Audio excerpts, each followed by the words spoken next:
Protector of Dreams by Marlena Frank. In a faraway land, nestled in an ancient forest, stood the city of Aife. Unlike most modern cities, this one embraced trees and flowers. The people loved art of all kinds, from music and song to books and paintings. They built beautiful stone fountains because they loved the sound of falling water. They also surrounded their city with giant hedges, but that was to keep them protected from what lurked beyond. Outside of Aife, in the forest they loved, a change was coming. The pillow pines drew near, ambushing lost travelers who might mistake them for normal trees. The pillow pines were ravenous, bloodthirsty trees who weren't satisfied with mere sunlight and water.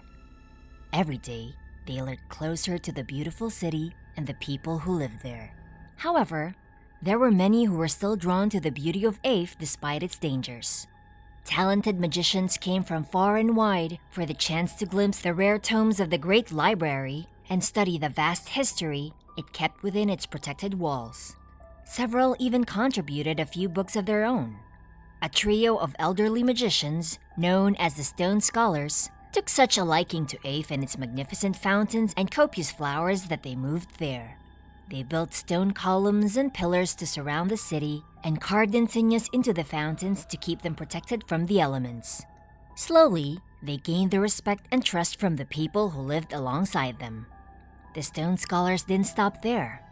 Using their love of stonework, they built grand statues with incredible care and detail, right down to whiskers and long tails. The work alone was a masterpiece, but the Stone Scholars breathed life into them. This terrified the people of Aife.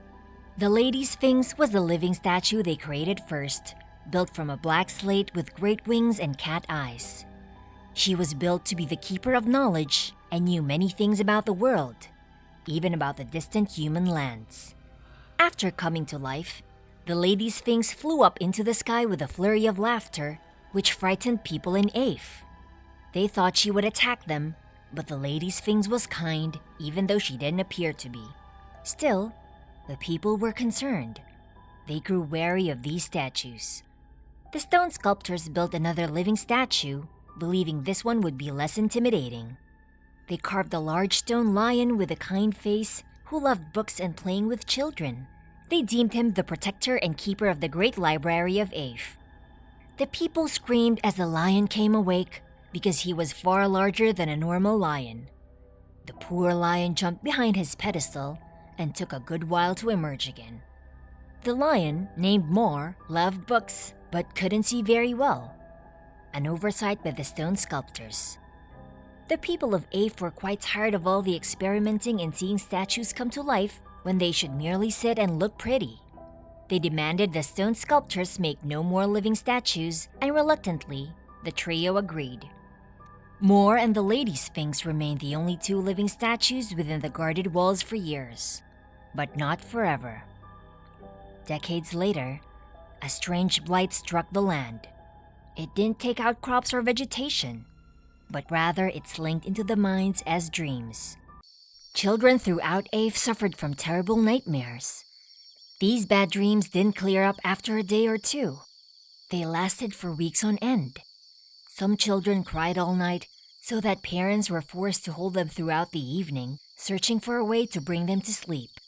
Some children didn't sleep for days and began walking beyond the pillars of Aife, staring at the forest beyond the city as though drawn to the shadows there.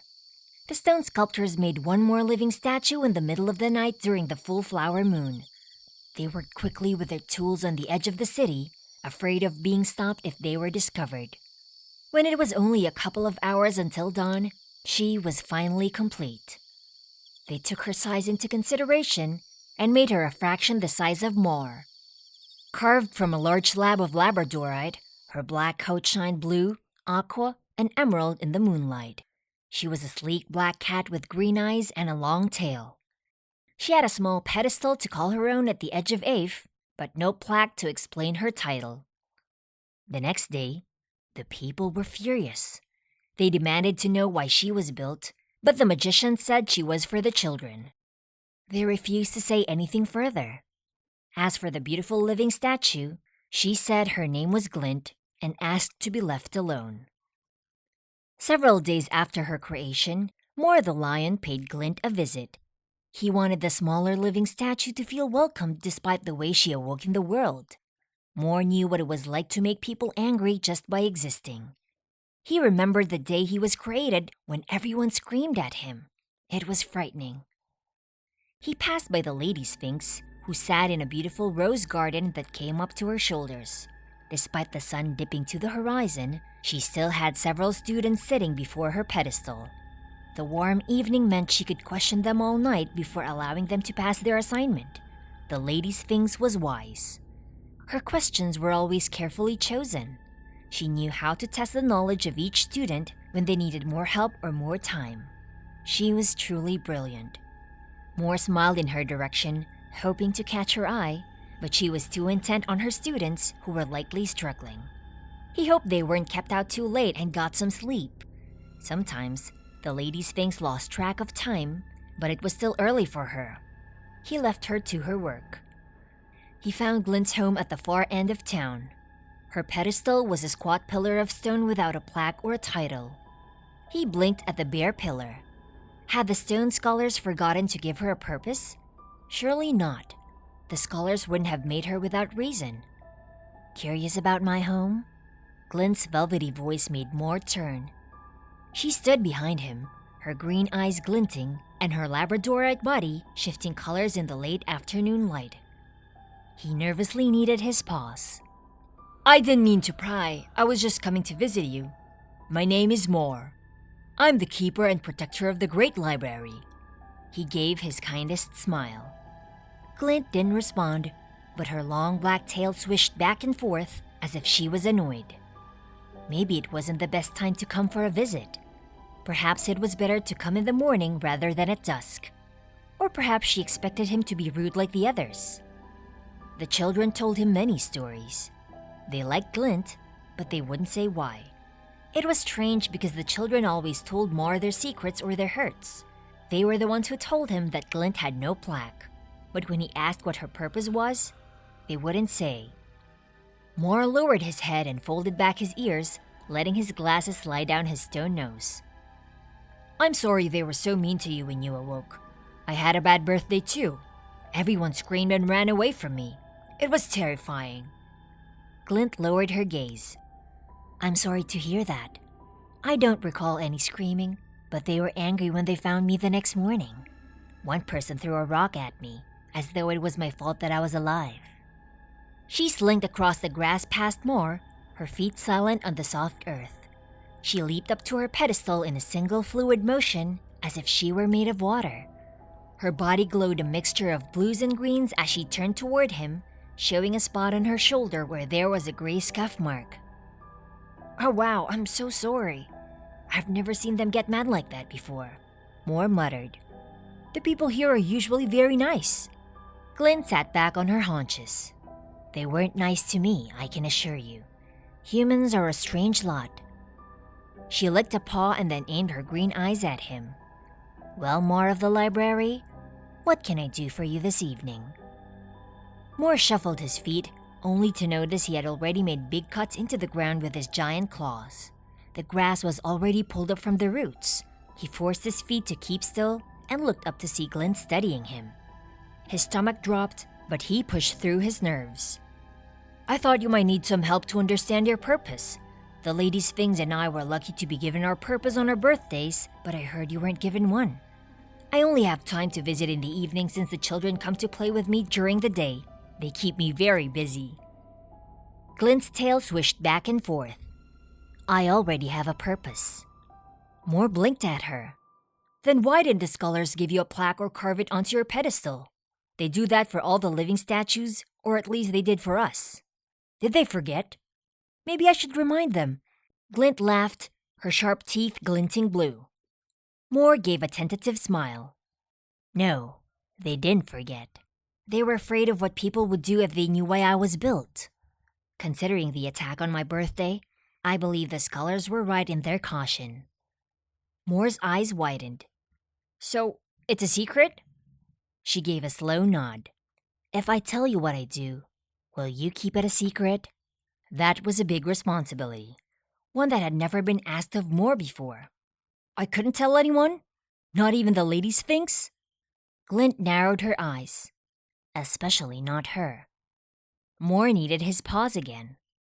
Look, I know she looks mean. She has wings and can fly, and that's scary sometimes. But I promise she is very nice.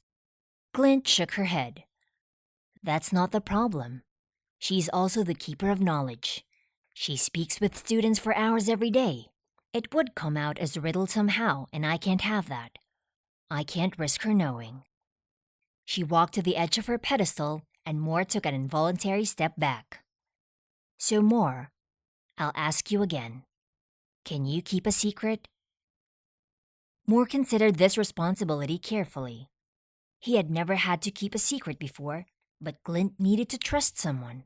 It would be hard to keep a secret from the Lady Sphinx, but if it was important enough, he would have to. If Moore wanted to help Glint, it meant holding on to one little secret. He would have to try. I can keep a secret, he said, feeling his insides tie up in knots. Glint smiled. Good. Then follow me. She leaped off the pedestal and landed easily on the ground. Follow you? Moore said. I thought you said you would tell me. Trust me when I say it's easier to understand by seeing for yourself. You'll have to be brave. She stole a glance at him, her eyes lighting up with green fire. Can you be brave? Without waiting for an answer, she padded around the corner of the dress shop and out of sight. The sun had sunk beneath the horizon and only a little daylight remained. Moore hated to admit it, but he was not brave at all. He was probably the least brave being in all of Aife. His cowardliness was renowned. Even the children commented on it. In fact, he wasn't even sure if he had the courage to move his legs and follow Glint around the corner. He swallowed down the lump in his throat. If he had to be brave, that meant Glint would show him something scary.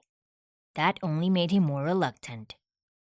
He thought to call out to Glint, to let her know he couldn't come, but then who would?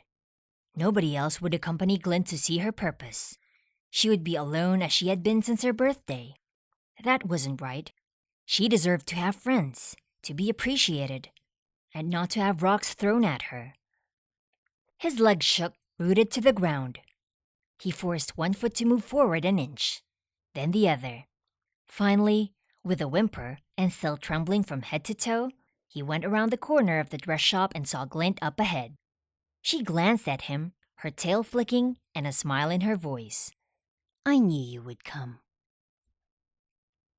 As night descended on Aife, people returned to their homes and bunkered down for the evening. Most homes went dark.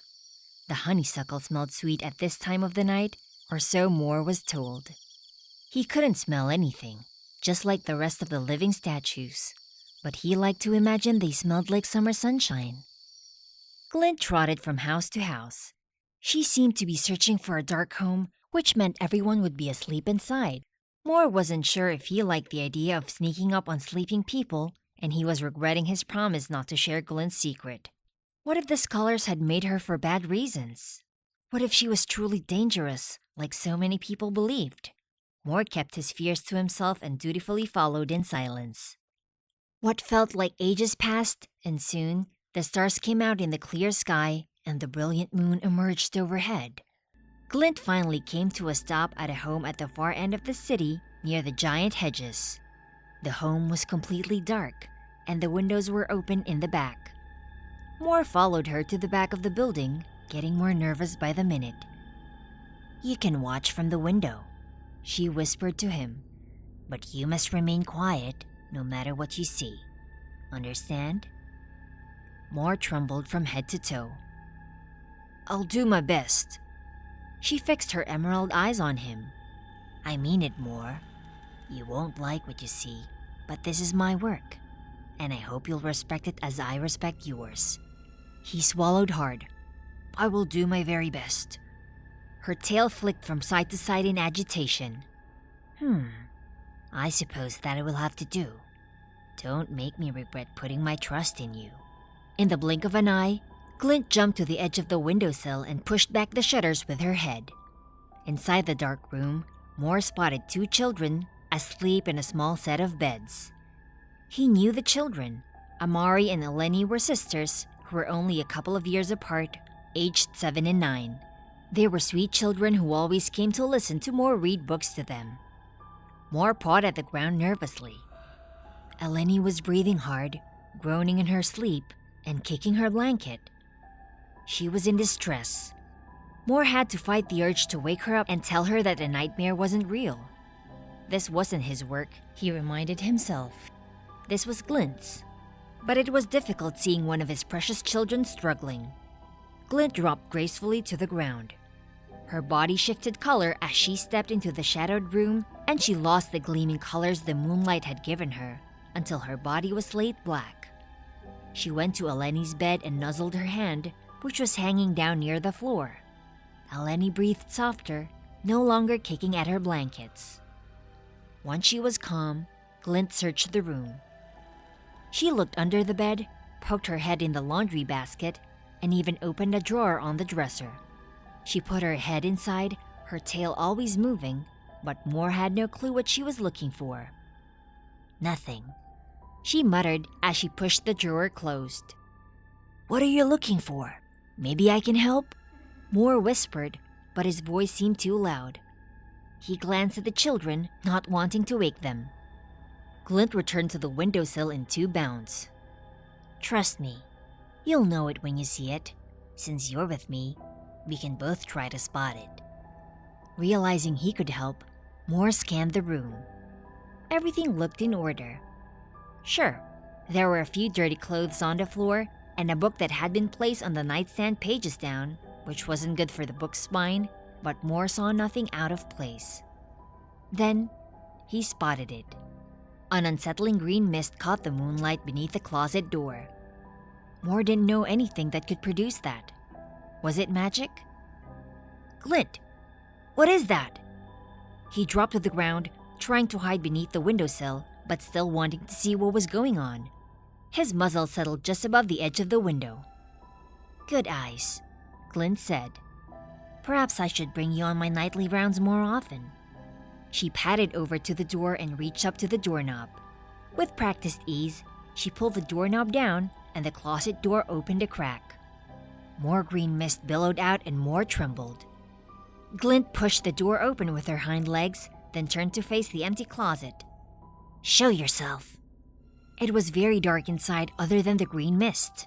Despite her command, nothing changed, and the mist continued to roll out, spreading across the floor toward the sleeping children. Moore wondered if he would need to help, but wasn't sure how he would get his body through the window. Glint gave a hiss and Moore jumped. Something came into view within the closet, catching the moonlight. It looked like a nice black suit, consisting of a jacket and pants, but there was something wrong with it. The outfit looked like they should be on a single wooden hanger, but it wasn't. The pants were fully extended beneath the shirt, flat, and it was as if something was wearing it. Something very thin with green skin and bulging yellow eyes poked its head out from the collar. It opened its mouth to expose rows of sharp teeth and a long, lizard-like tongue. Its hands emerged at the end of the shirt sleeves, green with yellowed nails. It put its finger on the door frame, nails digging into the wood. Moore's leg shook so badly he almost fell to the ground. The creature was unlike anything he had ever seen before or even read about in the copious books within the library. It was too flat to be a troll or an ogre, and it certainly wasn't human. Its body kept fading in and out of the shadows within the closet, as if during the day it could hide beneath the suits and dresses.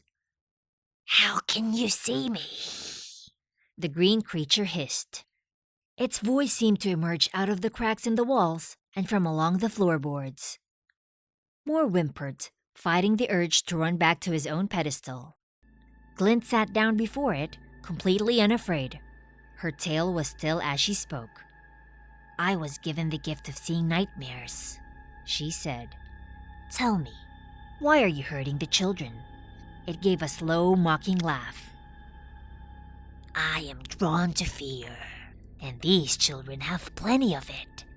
They have good reason to be afraid as the pillow pines get closer, and their parents speak of the trees in hushed whispers. But the children hear them all. They know what frightens their parents and know that they should be frightened too. At night, my kind feast on those fears, bringing more fear as we feed. Aife is ripe for those of us with a taste for terror. Glint's ears went back. It's a vile thing to prey on children, and even more so for taking such pleasure in it. Tell me why I shouldn't tear you to pieces right now. The creature's bulging yellow eyes darted left to right as though trying to find an escape route. Then, its gaze landed on Moore. What about that one? He is no child and yet his fear is palpable. The shadows around Moore grew darker, and the green mist that had been lingering toward the children changed direction and drifted toward the window instead. Moore covered his eyes, but he still saw that green creature staring at him, even with his eyes closed. It wasn't only in the bedroom, he realized. It was in his mind too. He tried to say Glint's name, but he couldn't. He was too terrified. He opened his eyes again, determined to look at Glint instead of the green creature. The green mist billowed over the window frame, surrounding Moore. His legs trembled beneath him, and his glasses rattled on his nose. Glint bared her fangs and lunged at the creature, slashing across his face. Moore could hear it scream from all corners of the room, but also within his mind. Slowly, the green mist dissipated, and the creature faded until the black jacket and pants looked normal again. The feeling of terror that has gripped his heart lifted. He stood up, realizing the bedroom was brighter and felt lighter.